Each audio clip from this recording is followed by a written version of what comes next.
Welcome back. I am going to be doing an audiobook for Chapter 1 in my book series Grim and Jim. Chapter 1 is The Awakening. And again, if you want to stay up to date with any changes that I make, either on the book, ebook, or future, going to be hardback, this will be your best resource. This is the official platform, so make sure you hit that subscribe, all notifications, leave a like, leave a comment. I'd love to hear about it. So, without waiting too long, I'm going to go ahead and just jump right into Chapter 1.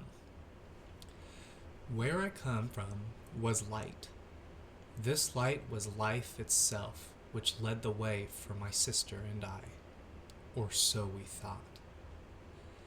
Jim couldn't help but be a silly girl that needed help at every turn when she was little. She's depended on my help since the day that the shadow came into our lives. When the shadow came, everything changed. All we knew was that Mom and Dad told us to stay behind the door and not make a sound. I covered my sister's ears to the horror that lay behind the door.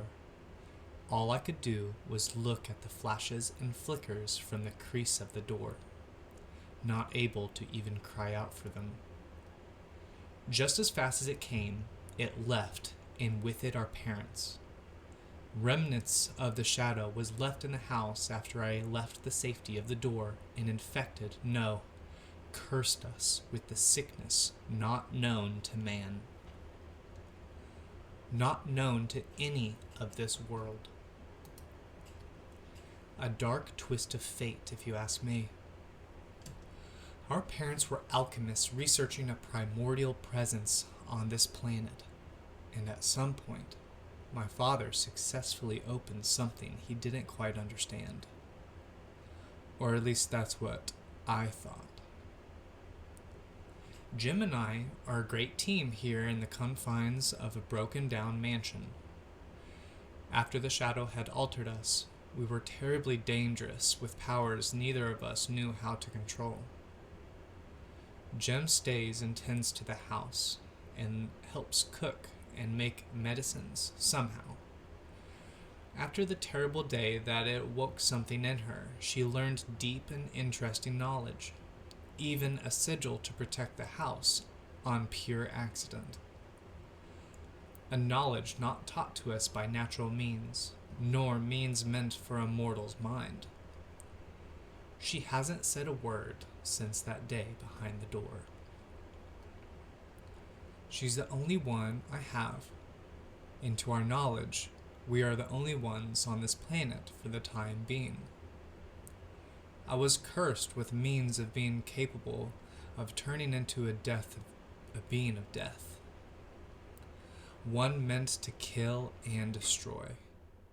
I haven't met myself in that state, but Jim helps keep the shadow inside from consuming me completely with a potion and a weapon of great power. It tastes like mud and is thick as it too, but I have trusted her since our hour of desecration. I hunt for us and keep us alive, trying to use these heightened senses and abilities of dark and death for good. In the dark hours of the night, I spend hours reading Mom and Dad's books. The only thing that we have of them alongside pictures. You see, we learned that we were stripped of many of our memories when we suffered the dark gift's touch. I've learned a lot of alchemy through their notes and many things that I don't even know where to begin.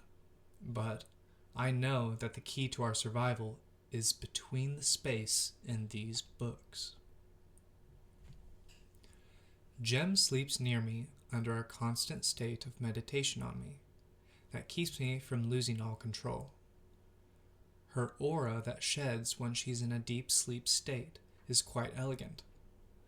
It has a particular smell, and since changes in my life, I can see auras from all things now. One day I will find our purpose, but for now we can only take each day one at a time. Waking up to the smell of cooked bacon was a luxury only meant for every now and again. Swine was rare in this thick, forested green inferno. The mansion that we occupied was easily swallowed by how tall the trees grew here.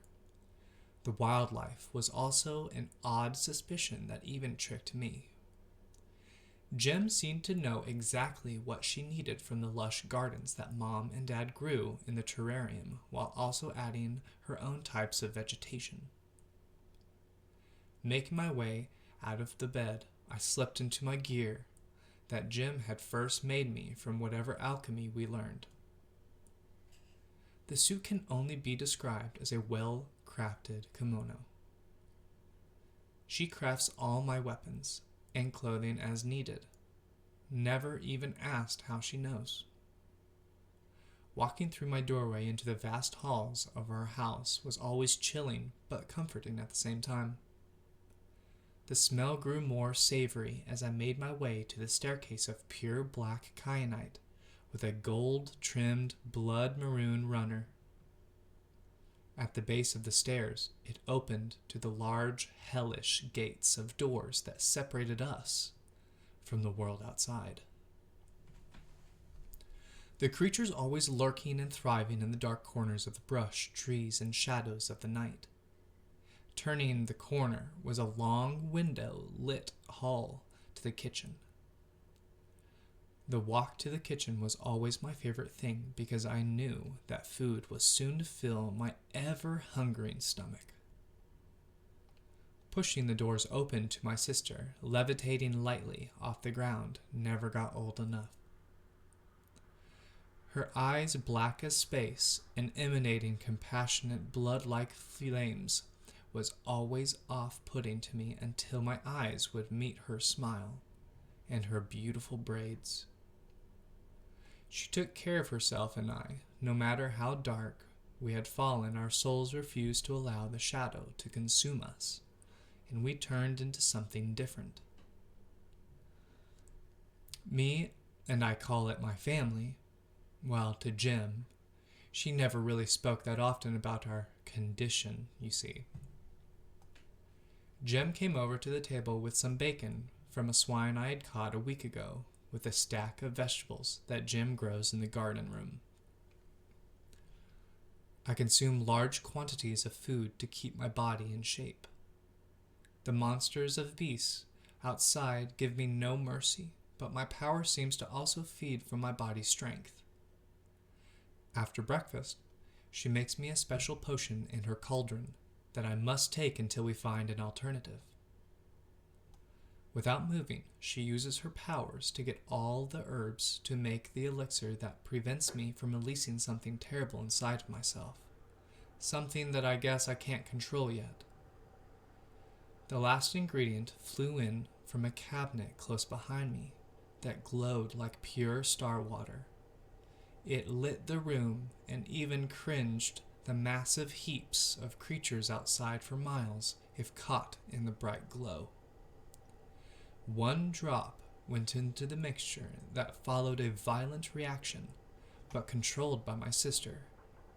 This process always amazed me, because it seemed to strain her even with her massive amounts of power to contain it. Her arms reached out, forcing the black hole of a reaction, preventing the event horizon from brimming out of her radius. Slowly flickering into a single point that shined like a miniature star. Hovering to me, she motioned me to open, and I took the elixir. The elixir was terribly unsatisfying, but I always wanted to make it seem like it was delicious to her. Seeing her smile was the only time that I knew she was doing okay. She took care of my plates and kept her research of Mom's books. Before leaving the table, I secure my armor and make a last glance over to the stovetop to make sure there wasn't any more bacon left before making my way outside to do my so-called chores. Checking every loop, every buckle, and every thread I checked out. Just before leaving, I came by and hugged my sister and gave her a kiss on her cheek. She glances at me and with a great dark grin and holds my chin. As she also checking over my armor, she says she leaves no room to ponder her ability to do multiple things at once. All the time she's checking over my clothes, she's reading a book, gardening, cooking something I won't even ask what about in the separate cauldron, and washing my massive plate and bowl.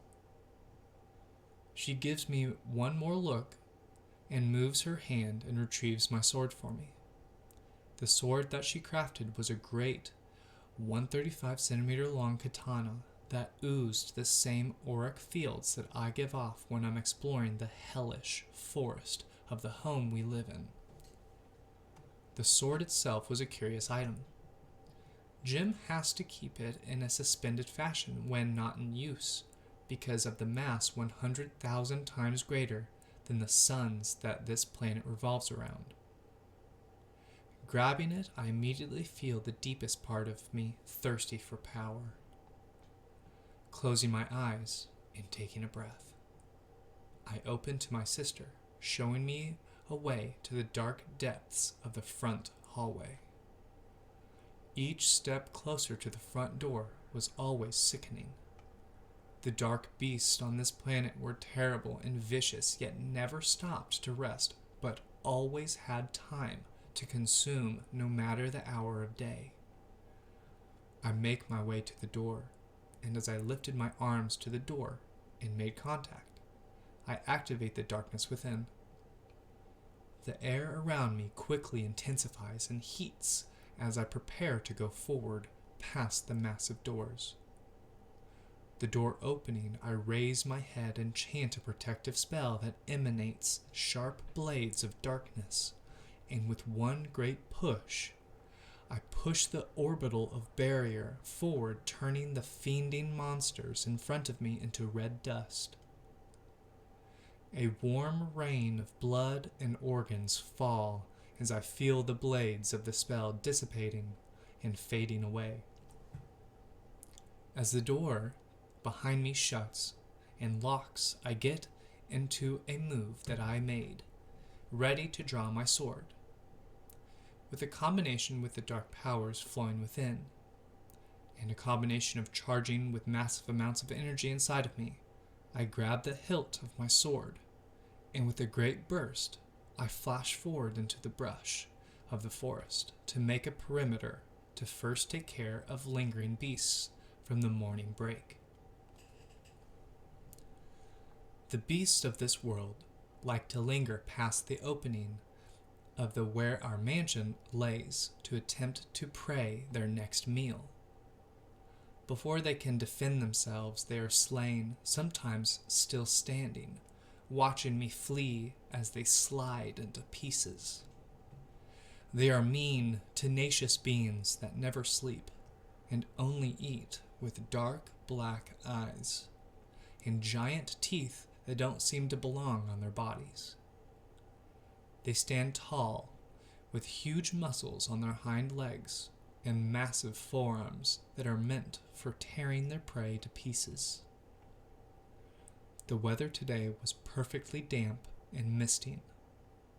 After clearing the outside of the mansion, I left the circular cutout of the hole in a forest we lived in, to protect what I had in this world and hopefully find something out there. Please be something out there. That concludes Chapter 1 and leading into Chapter 2. I hope you enjoyed Chapter 1, and again, join me for the audiobook and character introduction for Chapter 2. Thanks, and we'll see you later.